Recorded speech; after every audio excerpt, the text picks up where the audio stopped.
మాట్లాడు అయిపోయింది స్టార్ట్ చేసాం. తెలంగాణ రాష్ట్ర ప్రభుత్వము లగచర్ల రైతులు న్యాయంగా వారి భూమిని అక్రమంగా తీసుకొని చేసినందుకు వాళ్ళు పోరాడినందుకు వాళ్ళను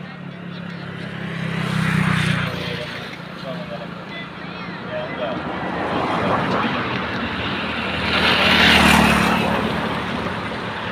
తెలంగాణ వ్యాప్తంగా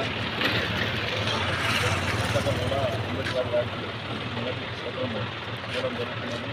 ఎందుకంటే బతుకున్నటువంటి ప్రభుత్వం వారు మంచి చేసేది అక్రమ